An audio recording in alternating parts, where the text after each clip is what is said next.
to Affiliate Nerd Out. I am your nerderator, Dustin House. Spreading that good word about affiliate marketing. You're going to find me every Tuesday and Thursday here on LinkedIn Live, hanging out with industry folks.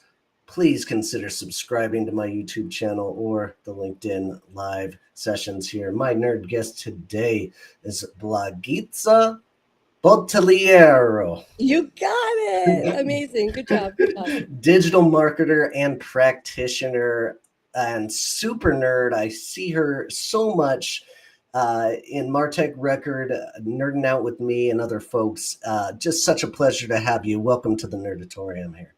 Thanks, Dustin. Good times. I've heard you are a fan of the show, and that's kind of how we got here. I had to beg you a few times to come on, but I'm so glad we got here. We are going to have some live Q&A in the chat, so jump in. Ask us any questions you want about affiliate marketing. We're happy to talk about it. But Blagitza, without further ado, who are you?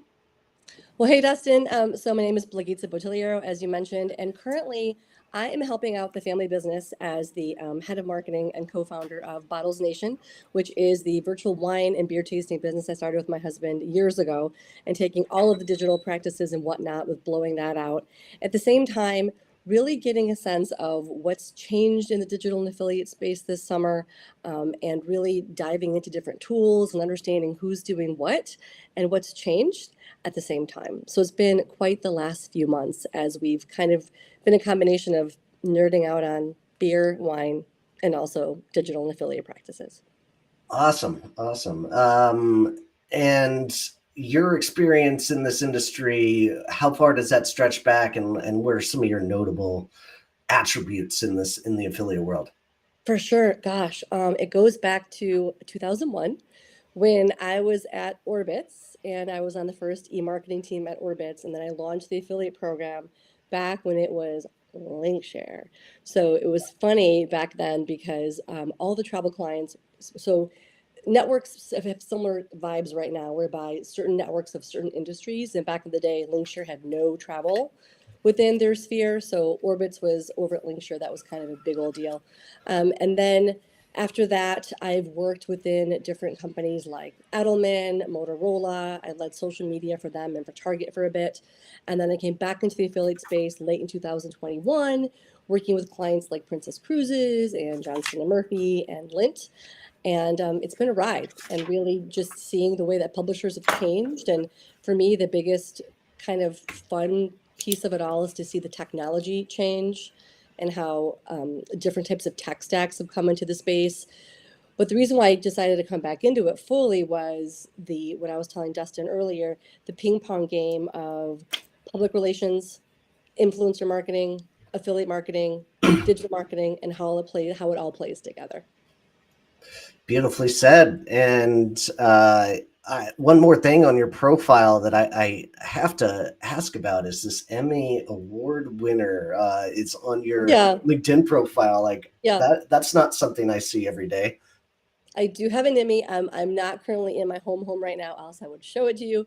But I do have an Emmy for my work. When I was in Chicago, I was part of the NBC5 content team, and we covered a festival for 24 hours, and we received an Emmy for that work. The Emmy is, the whole title is Emmy for New Media and Interactivity. So I have that, and I walk around the house with it sometimes. I actually put it next to me.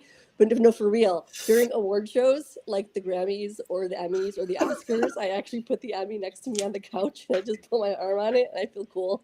Oh, that's amazing.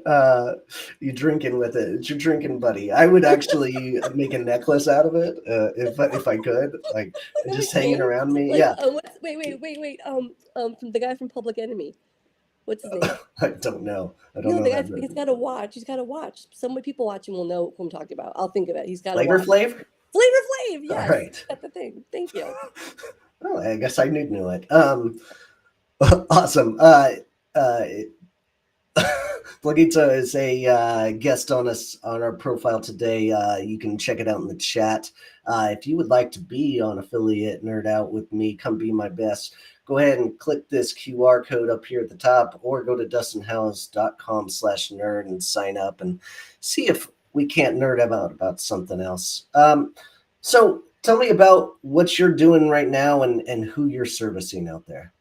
Yeah, so as I mentioned at the beginning of the opener, I've really been focusing on using all of the tools within the digital space in the last few months to really build out the content and our clients with the virtual events we've been doing for the last couple of years. So my husband's a sommelier. We launched it together during COVID. I built the whole thing by myself behind closed doors. He's been running it since I went back within the space, and I took a pause to come back and help him. But at the same time, I've been working with brands and folks, helping them, just kind of understand the pinch hitting piece of affiliate marketing, Hmm. just how to get started. Does it make sense for them to even get into affiliate marketing, or even understanding different publisher types, whether it's, what's loyalty mean? What does a closed network mean? And helping define some of those pieces for those clients. Fantastic. And you've already got a fan. This LinkedIn user says, Blagitsa rocks. How about that? Thanks. Identify yourself, LinkedIn user. I don't know why you're not showing up, but say hi again. I don't know why that happens on Maybe it's a Restream secret. every once in a while. Maybe it's a secret admirer, Dustin. I've got like a secret admirer someplace in LinkedIn land. Oh, Maybe. okay. Yeah. Well, I'm sure you've got many. Nothing new for you, for an Emmy Award winner. I mean, uh, who wouldn't be?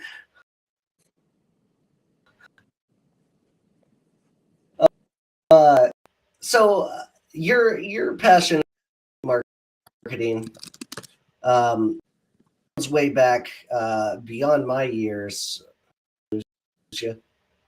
No, I got you. You're frozen. You're back. Back yet? Yeah, I see you. You're good. You're good. Oh no, we're on Struggle Street today. No, Computer. it's you. Okay, cool. It's all good. It's all good. Affiliate marketing. Time is just on Struggle Street. Okay. ABC affiliate marketing. Everybody knows how easy this game is. Tell us like how your approach to affiliate marketing and the clientele that you've had, telling them how how it's going to take some time and like that talk track that many of us agency owners are accustomed to. So I am really known for being a realist about the space, a happy realist, a positive realist, in that I think there's this perception still with affiliate marketing that, like thinking about the days at Motorola, for example. I remember when we were getting a social listening tool signed up and I had to beg procurement to approve me getting a social listening tool, and it took forever. But as soon as I got the tool blessed, there was expectation of it to work within a week or two. I'm seeing a lot of this in the affiliate space, whereby a client or brand gets approval or they finally have affiliate marketing start. They pick a network or they need help picking a network and they might expect sales to happen immediately. I always tell clients you got to give it at least 2-3 months for traction. Now there are some, heavy hitters that, could work immediately for you to get you traffic and to assist with sales. It may not be the immediate type of traffic you want, because everyone I've spoken to will say to me, okay, cool, I want the content sites. Well, what do you mean by content? Let's talk about that. What do you mean? Do you mean like Wirecutter? Do you mean, the editor for Forbes Tech? Or do you mean like the amazing, you know, 2,000 follower Insta person who's talking about polka dot shirts, who can rock this, this post for you about your polka dot shirt? And clients aren't expecting that answer. Here's why. Then they'll say, I don't know what you mean, which triggers for me an educational moment whereby they don't know how deep the affiliate publisher type is. They don't understand how deep it is, because they're reading Ad Age, which is fantastic, a fantastic pub, but they're reading a larger marketing pub, and they'll hear like a success story within the affiliate space, aka performance marketing, the new word du jour, and they assume they can turn that on for them instantly. So they don't understand. Like they don't understand why if you take brand X and you say brand X discount, brand X coupons. Come on, Dustin. I know you're shopping for some Giants gear, and you might do the same thing on Google and say, discount, Giants gear, for example. All right. The SEO results are going to pop up, right? You got a Google list of SEO results. Time and time again, there's a high likelihood that an affiliate is a result within that listing, like a coupon cabin or like love coupons or whatever it may be. And clients are going to want to show up there because that's the traffic driver. But then when you, and I'm telling, this happens in the same meeting I had with a client, all this stuff comes up. It's like a choo-choo train and a domino effect. But then the client will say to me, well, I don't want to be on coupon sites. And I'll say, okay, but your brand just popped up in SEO results. Don't you want to be there for the sale? But then here's what happens. The search person at the brand gets ticked off because the affiliate is doing a better job in SEO than the brand is. So then you have this conflict that my client contact brought up the fact that they want to be on a coupon site, but then another colleague of theirs, I've been there, I lived it. Another colleague will say, well, no, you're taking away budget from what I'm doing. And it starts this perpetual circle. Mm-hmm. So that's why I always try to ask the basic questions and try to come back with responses because just witnessed how one question you had for me resulted in so many nuances. It can be frustrating for someone or a new client if there's all of these if-then statements when everything is new to them. So my recommendation is always to understand what do they know, what do they not know, and come back with a visual. Come back with okay, you said you don't want coupon sites. Cool. Here's how your brand is appearing in search. Mm-hmm. So how does this affect what's going on with your search engine marketing team or agency? And I say this, Dustin, because I find one of my challenges in our space is I'm fortunate and so thankful that I have like this wicked deep experience in digital marketing. I used to launch pop unders when I was at Orbitz. People loved me back then. I interrupted all of your internet searches with my wonderful pop-up games. And so I understand how the crux of it works. Because I know how that works, I've been that client and can understand all the difficulties around their cubicle of all the colleagues they're dealing with. Our job as practitioners is to make that client or that brand be a rock star, make them as educated as possible and defend what we're doing. Because if you don't have an educated client or brand internally, you are going to spin more of your wheels trying to defend what you're doing or defend the practice in the industry, and then it becomes a frustrating situation. I've had situations where clients will say to me, we're taking money away from the search team, or paid social needs more budget. Well, I'm more efficient, but paid social saw that there's no incremental coming through because of Honey and Rakuten. Explain that. And it Mm-hmm. goes another circle. So the more you know about their challenges and what they don't know, I always recommend to folks watching now or later, pause the conversation, and the client will respect you more for coming back with responses and a visual versus rambling, which I kind of just did, to be honest with you. Well, I'd love to hear you elaborate on your counter argument for honey being incremental. Like, how are they driving incremental value for the program? What's your answer to that? My answer, Dustin, my honest answer is I don't know. I'm Okay. not going to know. Well, tell the client, if you give me access to all your analytics, I can tell you. Because if it's because some clients still don't want to give access to analytics. Yeah. If you have a client who wants to start an affiliate program, and if they won't give you access to analytics, you have to say thank you drive through. Because you're I think you're doing a disservice to yourself and to the client and to the consumer. Because at the end of the day, I know this sounds really cheesy, naive, and blah blah blah, but I wouldn't be in advertising or marketing if I didn't believe it. The consumer at the end of the day is who we're servicing, straight up. Especially this economy, especially what we're seeing with Q4 retail projections and whatnot, you have to do right by the consumer. So If you don't have access to the analytics, going back to honey, and let's be real, I am a Rakuten user. Thank you for my money back for back to school shopping and my holiday shopping. So we have to remind the client and the client's coworkers that they're consumers. Don't tell me that they're not going to Google or they're using a cookieless code from a TikToker or Instagrammer to buy that kitchen tool or that beauty tool or whatever for the backyard, like a new leaf blower. Everyone is. So we have to remind people that we are consumers. So when it goes back to honey, I don't know.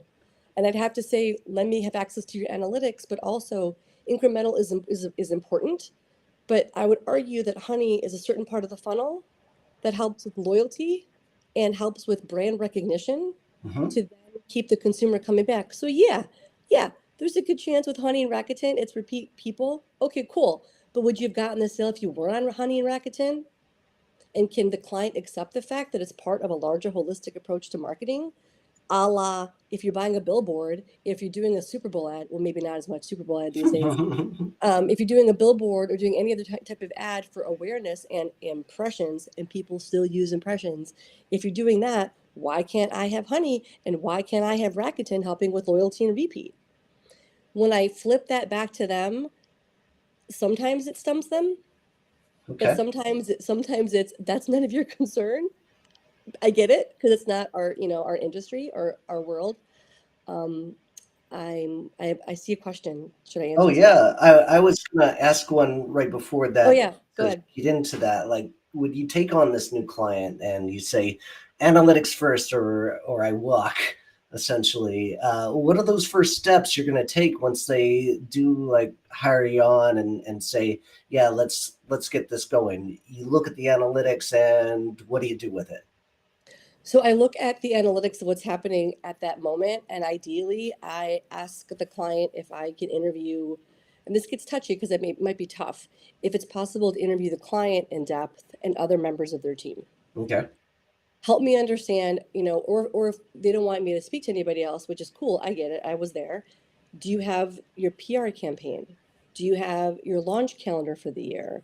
Can you show me any, this one's a little tricky, but social listening. Can the client give you access to social listening reports? Hmm. What's been the tone of the brand? The tone of the brand. I worked with a client once that had really, really bad PR before we worked with them, before our time. Things were fine, it was good to go, but the SEO on their PR articles were so bad, it wouldn't help us it just it is what it is. So I feel that even though affiliate marketing is this piece of this hub and spoke, it's affected by so much. So the more you can, and I think it also shows the client that you really want to get to know them. You want to Mhm. get to know their brand. You want to get to know their industry. Look, going back in time, I was an advertising major. Sometimes my stories get long-winded, but they have a point. And I was supposed to work for Ogilvy and Mather in New York. I won this rotational year-long job out of school, ended up moving to Chicago instead. But I was in this meeting where you meet all these different executives, and this one guy, I'm like, so what do you do? And he goes, I watch people eat chocolate all day.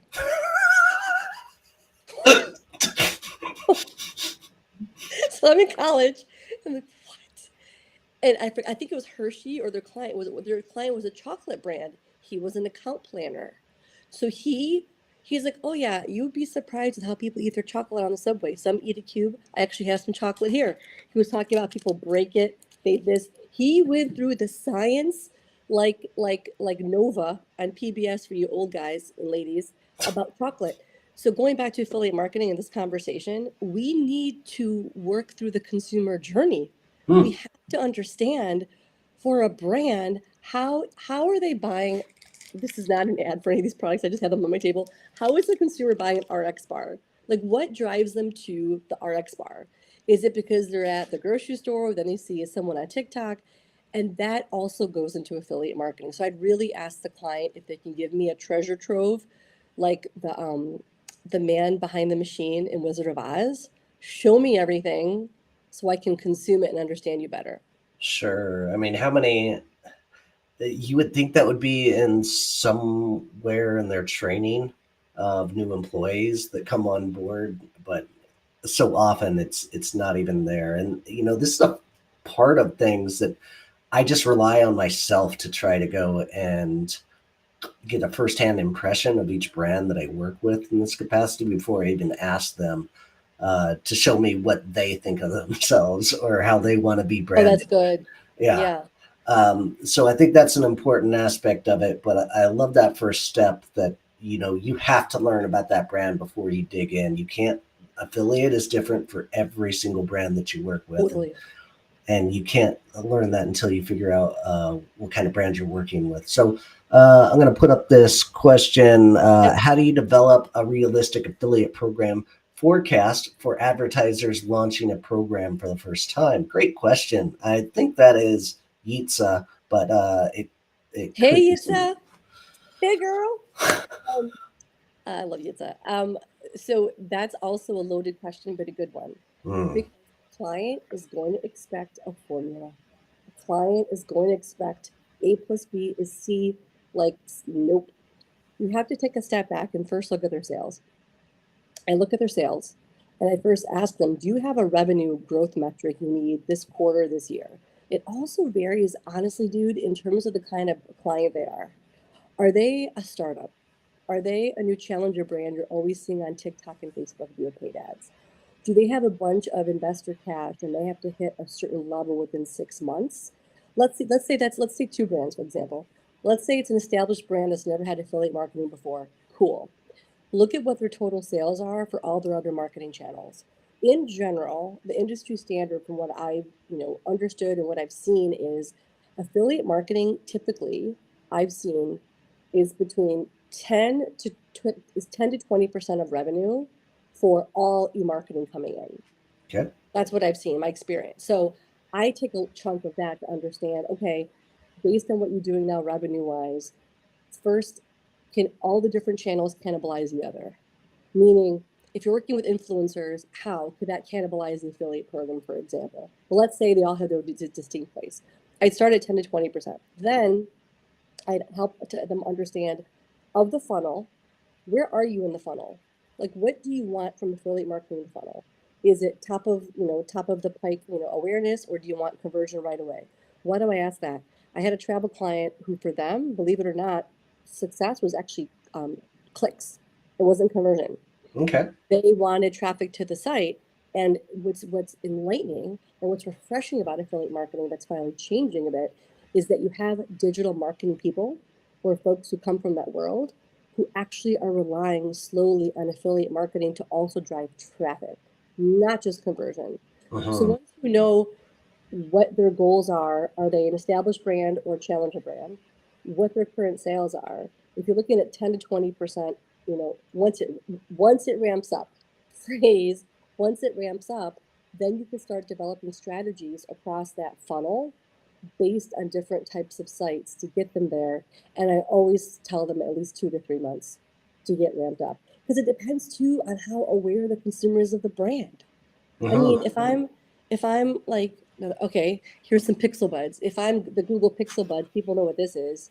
That should be, kind of easy. But if it's a product no one's heard of, it's going to take longer just to build awareness. Think about that. If you've never heard of something for your house and they claim they can do X, Y, Z, it's going to be harder to buy it unless you have proof points. And the clients will get that over time. That's why things like influencers or content, articles, reviews, whatever can help. Great points there, and super important. I always say 20%. That's a pretty good, easy staple to be saying, but I never say if I want the client to get excited, I'm like, think about 20% additional revenue 12 to 24 months down the line if you're doing everything Oh right. yeah, I like that. Yeah. And the 10% can come in 6 months if you're really getting after it and you have that brand awareness with the brand you're working with. But if you don't, if you are on that challenger brand side, your early efforts are going to be gaining more brand awareness, and the influencers might be a better route to be going early on so that we can gain some traction and some statistics to show the bigger content sites that we mean business as a brand. So It's so great that you, but it's great that you get that reception too. That when you tell a client like 6 months to a year, that's that. I mean, do you ever get any pushback of like 6 months? Like, what have you experienced that pushback on your end when clients, are expecting like revenue to happen like yesterday?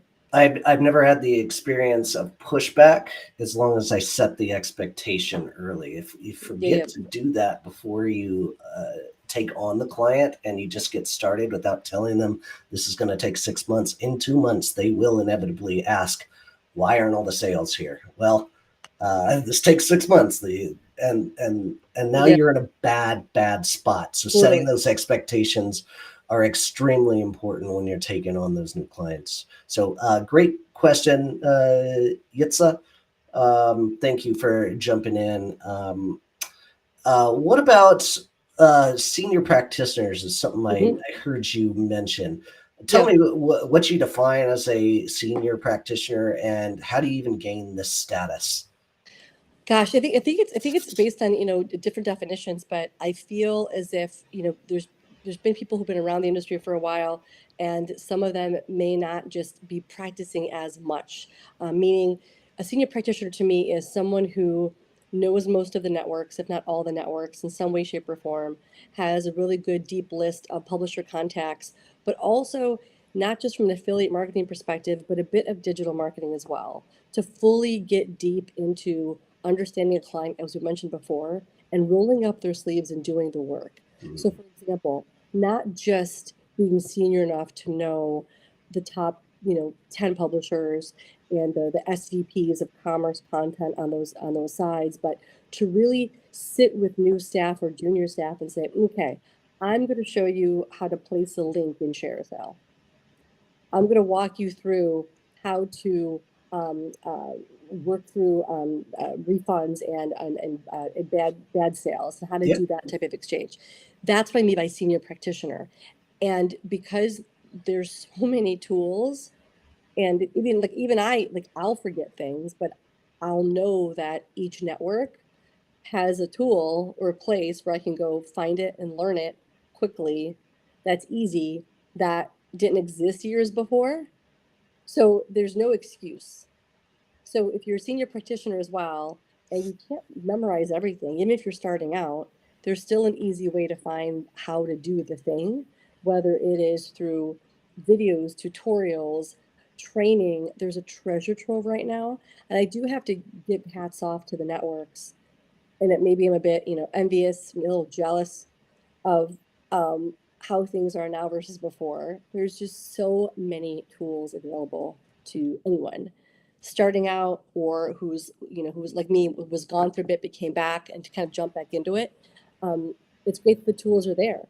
From what Martech Record has in terms of those great Zoom sessions to the PMA, and Trish, shout out to Trish and the amazing work that the PMA has been doing with understanding FTC guidelines and the ins and outs behind it. Like, everyone, if you haven't consumed that content, you should, because that's fantastic. The other day, Adam Weiss, what's going on, Adam? Adam put together this great quarterly update of all these publishers and categorized. Mhm. That didn't exist before. Whether it's Rakuten or PXA having different training. I know, Dustin, you have training tools that you put together as well for people. There's just no excuse to not learn and understand if you want to be successful in this space, especially if you're starting out. So use the tools. Back in the day, I had 6 computers set up at work to test different downloads. That's hilarious. That's what we did, and there was no playbook. It was me going down to the IT floor at Orbitz and begging the guys to make me a widget. So the big news back then was we made an Orbitz widget, like a booking engine. It was rich media. And so affiliates can like grab this code and place it on their site and book a ticket right from this booking engine. That was a big deal. It didn't exist back then. Like, having the capability to do it wasn't as easy. Yeah. Uh, I used to use multiple computers over at CJ when we were testing for fraud, and like No, all the toolbars, we would have to classify them as legitimate or not, and we would have to this really bad computer in the dark room that would be there for testing just in case there is, the pop unders and all Right. the malware that you would download with this. We were testing for all of that, and Mhm. that was a very interesting game. Now I want to go back a little bit. Something you said that caught my attention, and like the senior progression, like getting into the senior practitioner takes consistent learning throughout your career. And I don't know what this thing is, but it feels like uh, in our line of work, affiliate managers that get 2 to 3 years experience all of a sudden think that they know everything. And I feel like I went through that phase in my career as well, where I thought, hey, now I can be CMO. I just need the opportunity. But in reality, the more you start learning about this industry, the more you recognize how little you actually know. And Mhm. why do you think that happens for those junior marketers that are just getting their career rolling? That's a really good question. I think it's because I think it's because when you're in this wonderful womb of affiliate marketing, after 2 3 years, you really do have your sea legs because you're getting some wins, you know who the players are, you're getting some conversions, you're getting some case studies, and woohoo, awesome sauce. But there's another element to that when it comes to strategy and when it comes to higher level discussions and negotiations with senior people at that brand side or at companies in general that comes with time. But then there's also this element after 2 3 years, you might know the affiliate space kind of well, but this is where I find the missing black hole, where you really see, to your point, this this belief of going to certain titles is not understanding digital marketing. Hmm. I have to say it because you're going to start having these higher end discussions, or you're going to try and have these higher end discussions with clients about, okay, let's take an example. I'm an affiliate manager for 3 years working on lipstick, beauty. And I've got a beauty client, and we're killing it. We have influencers. We're getting the best placement in Wirecutter. All the female content sites love us. We're killing it. Affiliates killing it. 2 3 years in, I should be VP, so on and so forth. But that affiliate manager is exposed to the beauty client for this one thing. There's a whole other Yes. element. There's this whole other element within that brand that this manager is not even seeing or even maybe wanting to know, whether it's all like, is this person leaving money on the table because they don't realize that, like, PR is getting $200,000 because the impressions are great, and they could take 50,000 of those dollars to do paid placements over here? Are they not skilled enough to ask the question about how's your paid social doing, to see if that makes sense? Are they not experienced enough to ask the client, are you doing programmatic ads? Which I don't have the biggest faith in programmatic ads as much these days, Hmm. but it helps the traffic depending on the programmatic. But in theory, could they possibly be getting more dollars for slotted placements over on the affiliate side because they understand what the client's dealing with over here? If the client is about to launch a new palette, for non-beauty people out there, a palette is like, you got eyeshadows and lipsticks and blushes in the palette. If the affiliate marketer after 2 3 years kind of knows to launch this product with these 6 influencers and these 2 magazines, what are they missing from the other elements of the client's doing to have those strategic discussions? I find that because I've had that depth of experience on the digital side, I may not play in those areas with the client, but I Hmm. understand and can have those in the back of my head to enhance what's happening on the other side. Um, Absolutely. that's And that's why I think. like you can't undervalue that experience of getting that digital marketing help. Like go out and buy a course on affiliate marketing and get in the shoes of an affiliate and what they're having to go through.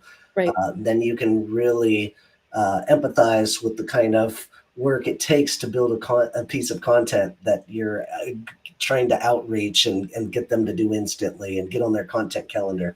Like you never understand that aspect until you understand from the side of the affiliate. And in the digital marketing realm. There's lots of places that you can get that education, but the most important thing is to go out and continue your education. Learn for those mentors that can teach you, and that's why I suggest going to. Why is it not showing? Performance marketing manager. Performance marketing manager. uh, I'll be your Vanna White. Thank you very much. This is my course teaching all the secrets that I know about affiliate and performance marketing and piling it into a large course that you can get access to me and my community and be a part of something special. So if you need some education, go check out performancemarketingmanager.com. And switching gears now, I want you to defend your post here. It's that time of the show. Oh boy. Yep. I caught this earlier from. Oh no, I don't think I have it. Did I not add it? Yeah. Nope. I added it in the wrong spot. Give me a second while I upload this for. No worries. Until then, I'll just razz you on being a Giants fan. Oh, you mentioned like buying Giants gear at a discount price. I actually like to pay full price on all That's of my good gear. fan. Yes, exactly, because That's I want to support the system. I don't want anybody stealing a commission Oh yes. in my name. All right, so I think Gen X is better positioned to create businesses and ideas better than previous generations. Why? Because the rigor and expectation in terms of on-job contribution, Gen X has a solid sense of hard work, putting in the time, and being uncomfortable. Yes. Defend your post here. Defend it. I will defend it. I will defend it because Gen X came up, and I know there's always like these Gen Ys against Gen X and Gen Zs and whatever, but I thoroughly believe that, I'm also a mom and I have 2 kids. I'm also married. So I feel that the Gen X generation, thinking back to when I was in school, it was literally get out of school, get a job, put your head down, crank and crank and crank and zip it and crank. And I think about those days when I was at Orbitz and other places. I was sleeping at my desk. I just did the thing. I put in my time. I learned. I observed. I was in boardrooms with people who were way senior than me, learning how they spoke, learning how they talked, learning how to negotiate, learning how to challenge. And I was humble. And I really do feel that a Gen X person, especially a mother, is able to balance so much.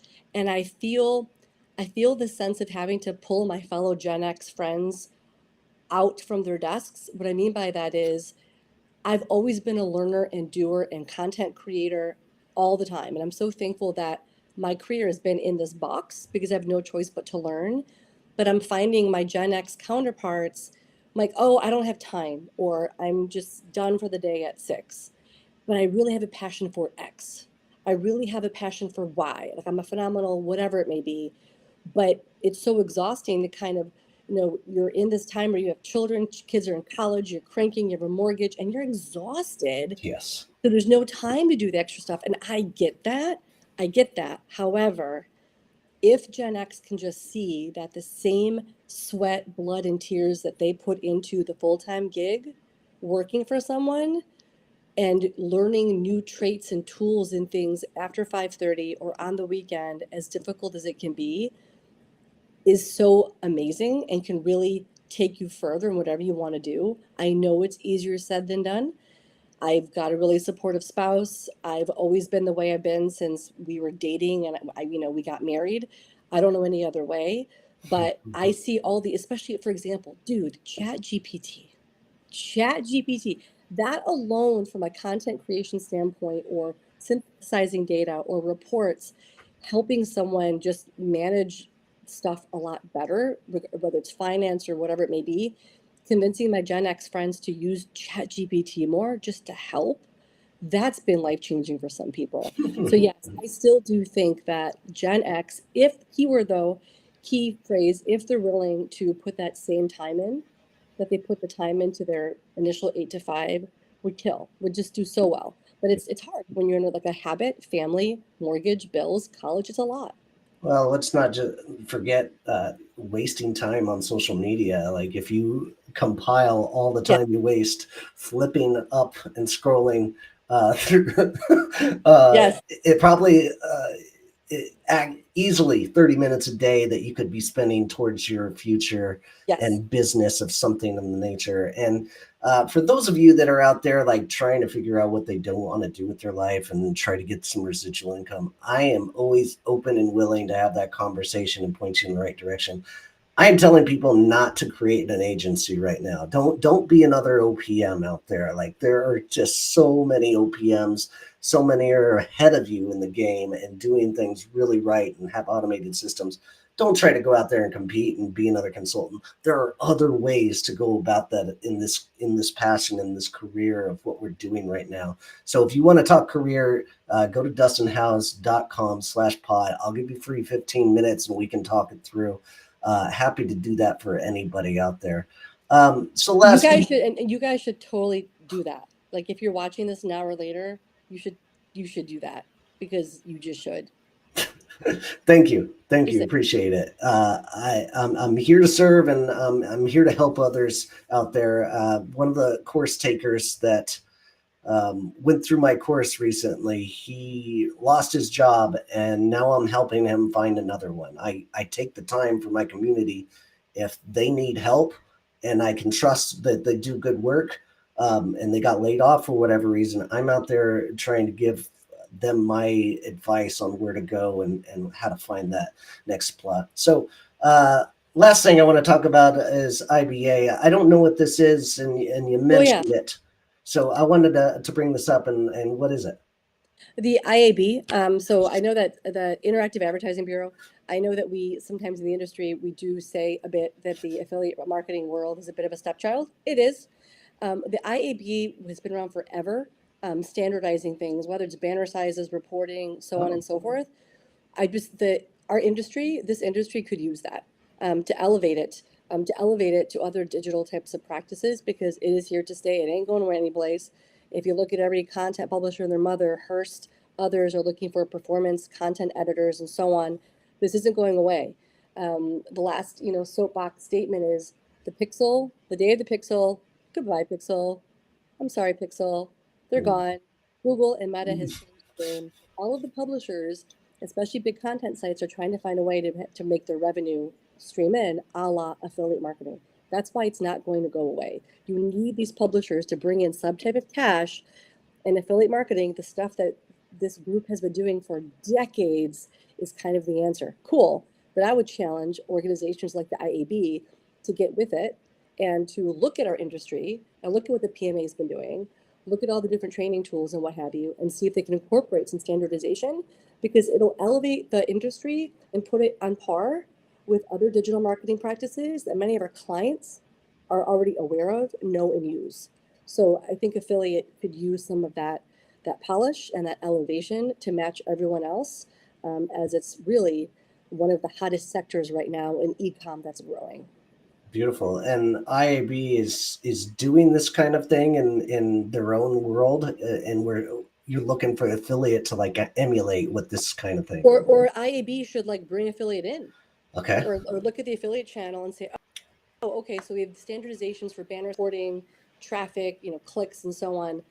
Take a look at the affiliate marketing channel and see, okay, is there some standardization that we can help Hmm. or look at and bring it into the fold? Because it seems like every digital marketing person or even advertising person, marketing executive, they know what the IAB is, but they may not understand that there's an opportunity for affiliate, depending on what needs to be done to get kind of that credence and that awareness within the organization to at least recognize it. Great. Great. Awesome. That's all we've got for today. Join me on Thursday where I'm having a one of a kind opportunity where I am inviting everyone to the show. If you want to Hmm. sit in a Blugitsa's seat right here, I am inviting everybody. I'm bringing them on for 2 to 3 minutes, and you can either ask a question or just nerd about something in particular. I'll ask the questions.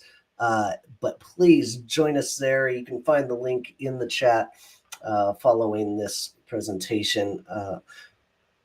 Bluggies, appreciate your time here today. It was so This good was to nerd out awesome. with you. Thanks, man. Thanks, Dustin. Have an awesome rest of your summer. And don't forget to check out the rest of Dustin's shows. Thank you so much. You can find it on the blog or Tuesdays and Thursdays. On Thursdays, it's 1 p.m. Pacific time, so be there. All right, folks, go get them. Take care. Bye. See ya. Bye.